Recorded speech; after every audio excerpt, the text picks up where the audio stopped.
Hello again, everybody. This is John and Glenn from BestPriceNutrition.com. Again, we're just hitting your request, and we had a request to review the Dymatize Xpand Xtreme pump, which is the latest version of this product. Before it was Xpand. And it's called Dymatize Xpand.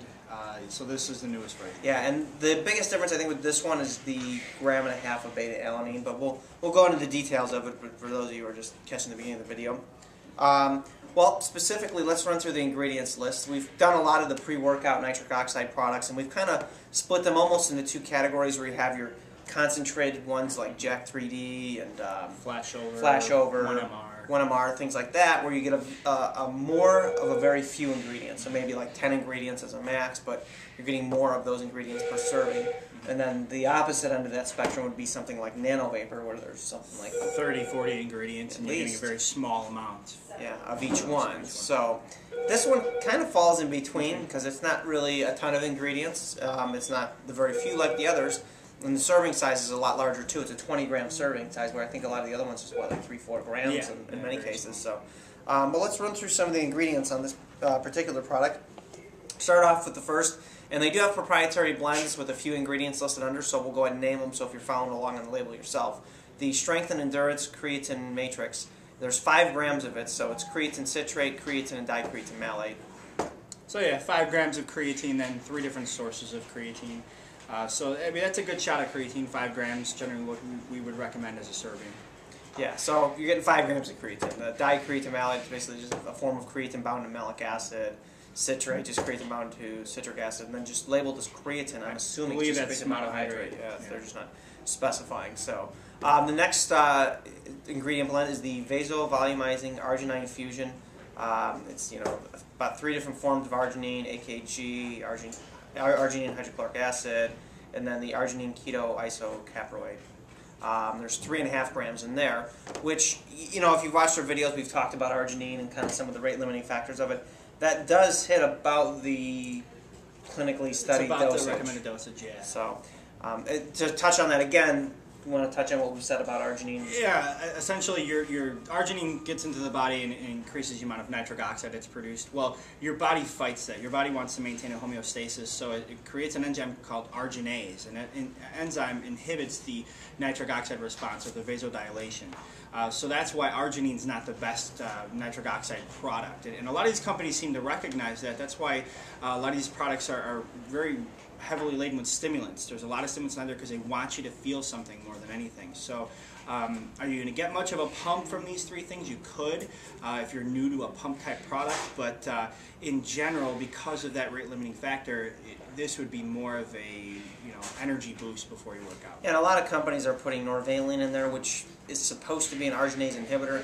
A lot of this stuff, it's going to be time will tell. As Glenn mentioned, homeostasis. When you're messing with your dilation and constriction of your blood vessels, that's affecting your blood pressure, and your body's going to want to control that pretty well. So anything you do to it, there's always going to be some kind of a feedback loop that your body's going to have a counter to. So that's that. So the next blend here is the anabolic amino acid complex, which consists of taurine, leucine, isoleucine, valine, and glutamine. So it's basically your BCAAs, taurine, and glutamine.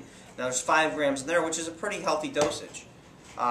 You want to talk about some of the effects that one would expect from those? Yeah, what they're putting the BCAAs in there for is to keep you anabolic where you're working out, so you're not tapping into muscle stores. And a lot of studies do show that taking the BCAAs, that's their main goal, or what they do. It's not something that's going to build muscle, because you're lacking all the other amino acids. So it is something that studies have shown can help inhibit your body from going catabolic. And it's the mTOR pathway specifically, and something else that shuts that down is carbohydrates. So if you're somebody who wants to avoid taking a bunch of carbs before your workout, that's where BCAAs come into play. And kind of to touch on what Glenn spoke of, with branched chain amino acids, we're giving you 3 of the 9 essential amino acids. We're not giving you all of them. So it would be comparable to if we were building a house and we had, 9 different kinds of bricks, let's just say, and we had a certain pattern that we had to meet, and you need a certain amount of each one in order to build that house.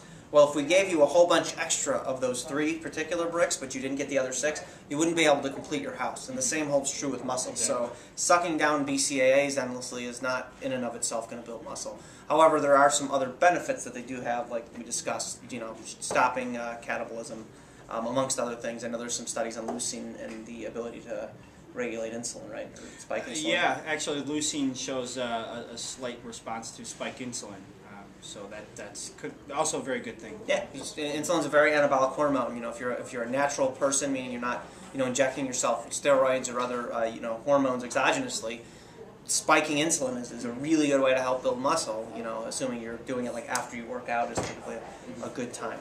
Okay, so let's move to the next ingredient, which would be beta-alanine. Specifically, they use the carnosine, which is the patented form of it that you'll see around quite a bit. And they're using 1.5 grams, so again, a good dosage. So that's good. And this is all 1 scoop, 20 grams that we're speaking of. Some people, may opt to take 1.5 scoops, 2 scoops. So you're meeting the critical mass, if you will, in terms of the amounts that you need. And beta-alanine, just touch on briefly, real quick, the effects of it. Essentially, it allows you to, I like to say, work out harder, work out longer. You get to that 8th, 9th, 10th rep in your set, it's going to allow you to, instead of burning out and getting that lactic acid burn, you may be able to go to 10, 11, 12. And that even happens at the end of your workout. That last exercise you're doing, let's say you're working out chest that day, and that last chest exercise you're doing, you're still going to have some energy left, because that lactic acid buildup isn't just at the beginning, it's actually building up throughout your entire workout. So it's allowing you to work out longer, work out harder. That's generally how I like to say it. Okay, so that'll eliminate one of the rate-limiting factors in anaerobic metabolism, which would be the accumulation of lactic acid. Then next is the beta accelerant blend. This is waxy maize, glycerol monostearate, and simulin, and a complex carbohydrate base. Now there's 1 gram. Personally, I'm a little puzzled when I look at this. It's a very low dosage considering you're using macronutrients, like waxy maize. So I'm not sure if you. Yeah, it looks like it's too low of a dose to matter even, or to have much of a physiological effect. I mean, the cinnamon's in there for insulin mimicking effects.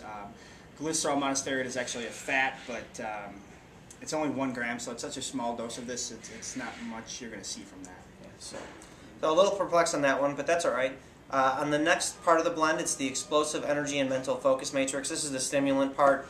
It consists of tyrosine, methylxanthines, which is just caffeine, phenylalanine, a couple other things, and acetylcysteine. So really this is where you're getting your stimulants from. It's a 3.35 gram blend. Not sure exactly how much caffeine is in there. I know before, what did you say, per scoop? It used to say before, one of the oldest formulas had 400 milligrams of caffeine. If I had to guess, I say it's probably around 300 to 400 in this per scoop. So just for the feedback from customers, it does have a good kick to it. So it's something that if you're just trying, you could definitely start with 1/2 scoop, or if you're more advanced, start with 1, and then some people may go up to 1.5 to 2 scoops at a time. Yeah, 400 milligrams is a lot of caffeine for those who are not used to that, especially in one sitting. And as Glenn mentioned, if you're not a veteran of taking stimulants, you definitely want to cut that in half, because that's just going to be too much. Now, we do get a lot of questions on the side about what's the difference between the CF or caffeine-free version and the regular. Well, just that. I think the only difference is the stimulants are removed in the CF version, or caffeine-free version. And then how much creatine? We covered that. That's another question we get. When to take this? This is a pre-workout product. You can use this daily, as they do recommend, in terms of using it for beta-alanine and creatine. There is enough of those ingredients, as we touched, that you can actually use that. So they didn't just pixie dust it, which is really nice. The only downside to using something like this every day is that your body's going to adapt to those stimulants, and it's going to take more and more for you to feel the effects from it. So, typically what I recommend with a lot of the pre-workouts is that you take them maybe 3-4 times a week to give your body enough of a break from them. On your days off, drink like something like tea, like 80 milligrams of caffeine. A lot less, enough to prevent with caffeine withdrawal headaches, but enough, that enough that not so much that you're still getting you the adrenal fatigue, exactly. So to speak. Your body needs some time off. Exactly. So, or you could opt to just take it for like 6 weeks, take it every day, and then give yourself, at least 3 weeks off. That's another way to do it. But with stimulants, like I said, I personally like to mix it up, keep your body guessing a little bit. So that's when to take it, and then how long? Again, that can be answered by the same thing. Maybe I'd say maybe 2 consecutive bottles, and then give yourself at least half that amount of time off. Or if you're using it like we talked about, you're breaking it up during the week. I don't know how you like to do that. I only take products like this on days I work out. And if I get 4 workouts in a week, so I'm taking it for 4 days that week. If only 3, then just 3. But on days off, I don't even touch this stuff, because it is does have stimulants inside of it, and your body will adapt to that. You know, if you've heard of people who can, you know, take 3 scoops of something that you can only take 1, it's because they're taking it every day. Their body's getting used to it. All the damage to the adrenals. So it's definitely something you want to give yourself some time off. And like John had said, I generally would say you go through 2 bottles, give yourself half amount of time off, so about a month off, and then you could start back up, and you'll get that initial shock factor when you get back into it. And just buy the creatine and beta-alanine separate on the side. Buy a creatine monohydrate and beta-alanine. They're pretty cheap ingredients. You can take them, and that'll be your maintenance dose. So I hope we answered all your questions. Please go ahead and post them on the blog or on the comments section in the videos. We're more than happy to answer them. Thank you.